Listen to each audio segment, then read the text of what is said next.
હાલ છાપામાં નાસ્તો કરતા લોકો માટે એક દુઃખદ સમાચાર સામે આવી રહ્યા છે। સમોસા, કચોરી અથવા તો અન્ય ખાવાની વસ્તુઓ વેચતા દુકાનદારો માટે food safety and standard authority of India એટલે કે ફસાઈએ મોટી ચેતવણી જાહેર કરી છે। ભારતમાં ખાદ્ય સુરક્ષાનો ખ્યાલ રાખનારી એજન્સીએ સ્પષ્ટતા કરી છે કે જો કોઈ દુકાનદાર ખાવાની વસ્તુઓ અખબારમાં એટલે કે છાપામાં બાંધીને વેચે તો તેની સામે કાયદાકીય કાર્યવાહી કરવામાં આવશે।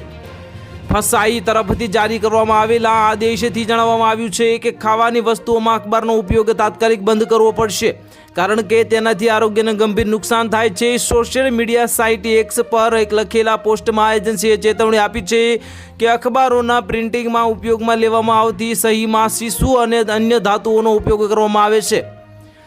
તેમાં હાનિકારક કેમિકલ્સ પણ હોય છે। જો તેનો ઉપયોગ ખાદ્ય પદાર્થ રાખવા માટે કરવામાં આવે છે તો કેમિકલ માનવ શરીરમાં જે પહોંચીને ગંભીર નુકસાન પહોંચાડી શકે છે। FSSAI દ્વારા આજે પેકેજિંગ નિયમ 2018નો સંદર્ભ આપતા જણાવ્યું હતું કે ભોજનના સંગ્રહ, રેપિંગ અને પીરસવા માટે અખબારનો ઉપયોગ કરવો ખૂબ જ મોટો પ્રતિબંધ છે। આ ચેતવણી પછી કોઈ પણ દુકાનદાર અખબારનો ઉપયોગ કરતા પકડાય છે તો તેને 6 મહિનાની જેલ અને 5 લાખ રૂપિયાનો દંડ ફટકારવામાં આવી શકે છે। આ સાથે જ ગ્રાહકોને પણ સચેત રહેવાની ખૂબ જ મોટી જરૂર છે।